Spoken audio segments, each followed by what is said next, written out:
All right, two big state election results that have come in, decisive mandates in both Haryana as well as in Jammu and Kashmir.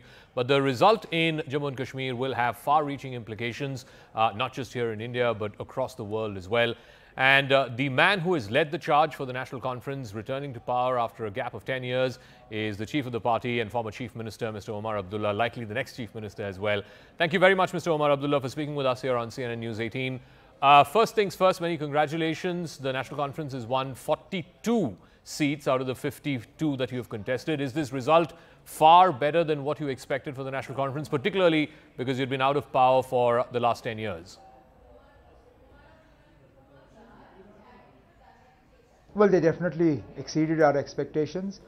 I think our expectations were somewhat tempered by the setback that I faced personally in the recent Lok Sabha elections in the Baramulla constituency.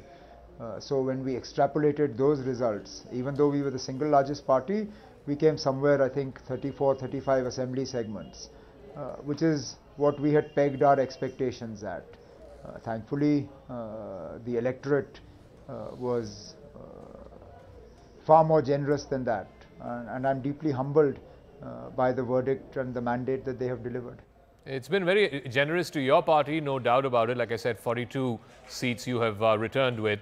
But do you think the electorate was less generous to your alliance partner, the Congress, which could have performed maybe a little better? I think they've won only one seat in Jammu. So I'm not going to start a coalition government on a bitter note. I'm sure the Congress is looking at these elections and trying to figure out what worked and what didn't, as much with regard to Jammu and Kashmir as with regard to Haryana. Congress wasn't the only one to get the mixed signals. Every pollster got it wrong. Every person who visited Haryana got it wrong. So it would be unfair to blame the Congress. But I'm sure every political party takes stock. We have to. Even though we won as many seats as we have and had a 75% strike rate, there are still seats that we lost and seats that I'm deeply disappointed at having lost. And we'll have to look into the reasons for those. Now, you will be running the first state government, as it was, since the last election that happened more than 10 years ago. A lot has changed in Jammu and Kashmir in the last 5 years. How easy or difficult would it be to run a state government, A, in coalition, and B, a central government which, of course, has a very different view on how Jammu and Kashmir should be run? How easy or difficult would it be to run such a setup, such an establishment? No government is easy to run. I ran a government for 6 years in coalition with the Congress, even as a state, and I'd be the last person to tell you it was an easy government to run. So this incoming government is not going to be an easy government to run. It will have its own unique challenges. The most unique challenge is that it's the first time we'll be operating as a union territory with an empowered Raj Bhavan. So we'll have to navigate some tricky waters, and it will be a learning experience as we go along. One of the things you sort of said actively in the campaign was also that, this is in a sense a vote against the abrogation of Article 370. After the results that you saw yesterday, where the National Conference in particular has swept through the valley, the BJP, of course, has done very well in Jammu. What is your reading of what this means in the context of abrogation of 370? Because this was a big campaign issue. Your party had made this a big campaign issue as well. Well, people have rejected the politics of the BJP by an overwhelming majority. Otherwise, the BJP would have been in office right now. The fact is that people have rejected the changes that were made on the 5th of August 2019, and they have rejected how they were governed subsequent to that. They have rejected everything that has not been to their liking in these last 5 years, and that was their right. But at the same time, Mr. Abdullah, and I guess you'll appreciate this, you will also have to reach out to the centre, work along with the centre. How easy or difficult would it be to maintain a cordial and conducive relationship with, whether it's the Prime Minister or the Home Minister or leaders in the central government? Because ultimately, you can't run, especially like you said earlier, this is a state assembly of a union territory. It's not quite the way you've run previous governments. So how important would it be to forge a strong relationship with the central leaders? Look, anyway, any government in Jammu and Kashmir should have a healthy working relationship with the government of India. And I don't want anybody to confuse what I'm saying. I'm not for a moment suggesting that the National Conference has to establish a good relationship with the BJP. That's not happening. The National Conference is no more going to be a friend of the BJP's than the BJP is going to be of the National Conference. I'm drawing a distinction between political parties and governments. I'm saying that the government of Jammu and Kashmir will have to have a reasonable and decent relationship with the government of India, as any federal structure demands. I don't think the people of Jammu and Kashmir will benefit from an antagonistic relationship. I don't think they'll benefit from a relationship filled with tension. There's enough tension in Jammu and Kashmir on our borders. We don't need to import that tension into governance. That said, it takes two hands to clap, and therefore there's only so much the state government can do. There will have to be some reciprocity from Raj Bhavan and from the government of India, but I hope that reciprocity will be available. So where do you see the state headed over the next 5 years? You had talked about restoration of statehood. I'll come to that in 1 second. But as a state, after having the people's mandate, the first one in the last 10 years, and you've got a resounding victory, do you still see potential hurdles in your way? One of which you referred to about, striking a smooth relationship with the center is one of them. But what else do you see for the future in the next 5 years? Look, I think we need to draw the distinction between Delhi and Jammu and Kashmir. Delhi was never promised a state. Delhi has never been a state. Delhi is always that hybrid model where it's a state but not a state. We were a state. We have always been told that union territory is very much a temporary phenomenon. And nowhere did the Honorable Prime Minister or Honorable Home Minister or anybody else suggest that Jammu and Kashmir's statehood was dependent on the BJP being a part of the government or the BJP heading the government.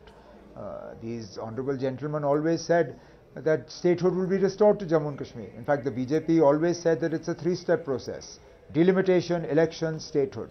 This was the sort of sequence. We've had 2 out of 3. We've had delimitation, we've had elections. Statehood is the next logical step. So statehood is the next logical step, and as you said, the Prime Minister, the Home Minister had promised that during the campaign as well. But what about 370? Because you had made that an issue, the return of Article 370. I think you had said in one of the campaign rallies as well that it took the BJP 40 years to get rid of 370. So you're not naive to imagine that you can suddenly restore 370 just because there is a new government in the state. In Jammu and Kashmir. What will it take? Do you reckon 370 can be brought back if, let's say, for example, there were to be a new parliament or a new government at the center? Only then will 370 can be restored? I'd like to believe so. That said, this government is not changing for the next 4.5 years. So for us, it's part of our political ideology. It's an issue that we plan to keep alive. But it's also not an issue on which we plan to hoodwink people. As the National Conference President said, it's a long struggle. It may take 100 years, but it's not a struggle we're going to give up. Do you see statehood, and you had mentioned this in the earlier answer as well, you said delimitation, assembly elections, and then statehood. Do you see that being restored forthwith? And what is the new state government's plan to try and sort of expedite, if you will, that process of restoration of statehood? Will the BJP live up to the promise? I hope so. As I said, I believe the Prime Minister is an honorable man. He has, in more than one speech, more than one interview, talked about full statehood for Jammu and Kashmir. So is the case with the Honorable Home Minister. And I believe the people of Jammu and Kashmir should be rewarded for their faith in Indian democracy. In spite of everything that has happened to Jammu and Kashmir in the last 8-10 years, the people of Jammu and Kashmir overwhelmingly endorsed Indian democratic norms. They deserve to have that recognized. They deserve to have that rewarded. And at the moment, the best way to reward that would be to give them what they want, and that is the restoration of their statehood. Because at least that's one issue where we're not divided on regional lines, we're not divided on religious lines, we're not divided on political lines. There is no political party that has said Jammu and Kashmir should not be a state. But talking about those regional and religious divisions, clearly this is a verdict that's almost like mirroring two states. You know, in Kashmir, your party has done exceptionally well. You have won a majority of the seats. In Jammu, the BJP has done exceptionally well. They've won a majority of the seats. And the concern again and again is this, Mr. Omar Abdullah, that, you know, Hindu Jammu has voted for BJP and Muslim Kashmir has voted for a national conference. That in itself is a friction. What would you say to the people of Jammu who are worried perhaps that, you know, unki sunwai nahi hogi, that their representation won't be heard because the government will be more representative of Kashmir and Kashmir Valley aspirations and interests?